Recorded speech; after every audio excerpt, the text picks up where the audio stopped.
Emails, emails, emails. So actually, today I have a challenge for you. But before I go into that, I'd like to talk just a little bit more about emails. So undeniably, emails are a really cool piece of technology. I mean, it makes communicating with each other really easy. This being said, I am not completely convinced that the way we are using emails is to our advantage. Actually, I think that we're living in an email madness. I think that in a couple of decades or so, people are going to be looking at us today and think, what was going on? What were they thinking or not thinking? So yes, writing emails is easy, but we write and we receive emails for absolutely everything and anything. Our inboxes are completely swamped with messages. We miss half of the important messages. Everything that's important, less important, and not important at all, or a spam is completely mixed in there. And everything important we send out, we might or might not actually get an answer to it. Depends on our luck that day. I don't think this is really efficient. Actually, initially, I thought it was just me who was not putting enough work, not being consistent enough with my emails.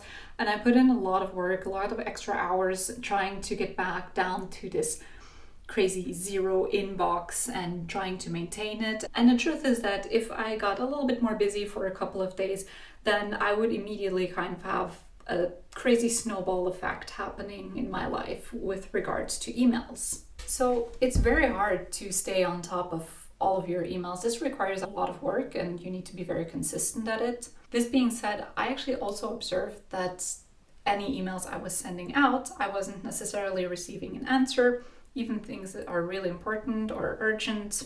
And every time somebody did not respond, this would take multiple emails in order to fix the situation. For example, I would need to send reminders, or I would need to find new schedules because the last person didn't answer and those that did are now no longer available when they said that they were available. And this just makes a lot of extra work. So in the end, I actually realized that it's no wonder that we tend to get overwhelmed with this email when we are needing to send out much more emails just because there is a delay in the first place. So it feels a little bit like a constant traffic jam that's going on. Everybody kind of brakes because the car in front of them brakes, and lo and behold, cars are just standing still on the highway, and that's obviously not what we want. There's more efficient ways of doing this. So what's the solution? Put in more hours of work, be even more consistent with emails, be even more careful? Actually, I think no. I think the solution might be the exact opposite.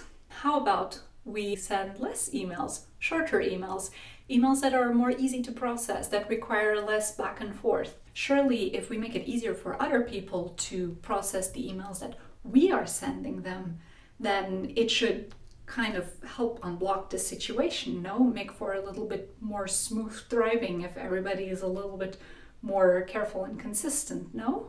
And as in many things, the best place to start is probably just ourselves, because in the end, what other choice do we have? So this is where I propose a challenge. It's kind of a lean email challenge. I've got a set of 10 rules that I've been following for a couple of months now, and that should be able to help you reduce the amount of information that you are sending into this world. Number 1 is embrace brevity. Keep your emails short, concise, clear. Use bullet points where necessary, but just send on the minimum information packed in the most efficient way. Number 2 is targeted communication. CC only the people who need to see your answer. There's no point in CCing everyone who's in the initial email. Trust that they trust that you've answered. Number 3 is streamlined information. So be sure to include in your email all of the information that the person is going to need in order to give you a correct response or to process your request. You really want to avoid that they have to come back to you with another email with a couple of extra questions or asking you to clarify something. The least back and forth, the more efficient. So try to anticipate a little bit what the other person is going to need from you. Consolidate and limit updates. You do not need to send emails to have everybody always be aware of what it is that you were doing. Trust that people trust you. Whenever you do have an update, write it down somewhere as a bullet point.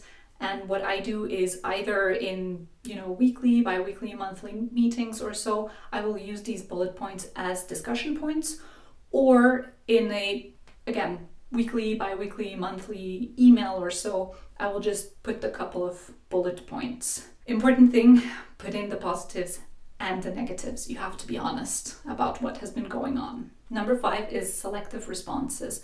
So try answering the emails that actually genuinely need an answer from you. For example, if you send somebody a calendar invitation, there's really no need to also send them an email saying, hey, I sent you a calendar invitation. They'll see it.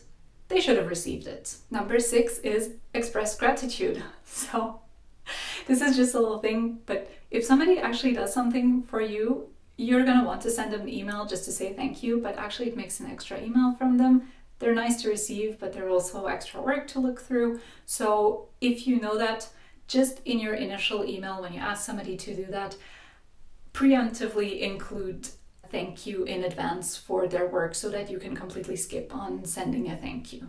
They know that you're thankful. Number 7 is leverage scheduling tools. Scheduling is one of the things that can really amount to a lot of back and forth with regards to email, and there are a couple of really nice tools out there like Calendly, When to Meet, Doodle, for example, Teams. These all have features which make it easier to find a point in time to meet. Use them. Number 8 is opt for alternative channels.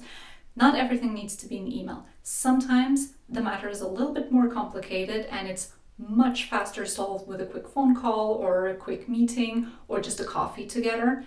The opposite, by the way, is also true. Sometimes there's no necessity for that and just a quick email is sufficient. So be careful to differentiate between those two. Number 9 is shared repositories.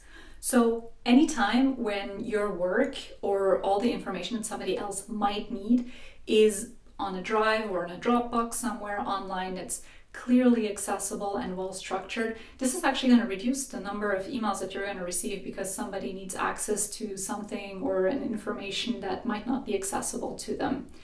The other advantage of this is if you have a collaborative format, this will also reduce the back and forth and inconsistencies, for example, between rounds of correction on a document, if everybody has access to the most recent version online. Number 10 is clear subjects and importance markers. Let people know immediately what is in the email and how urgent it is. Also use the important markers.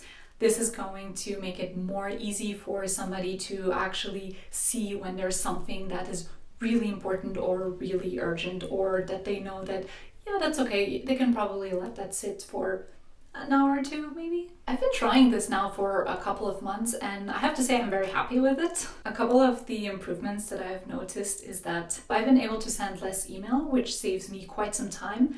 Interestingly, I've also received less email. Another benefit also is that people now know that they're going to receive an update from me on a regular basis, so they trust that this will come in due time and that they will be informed of something.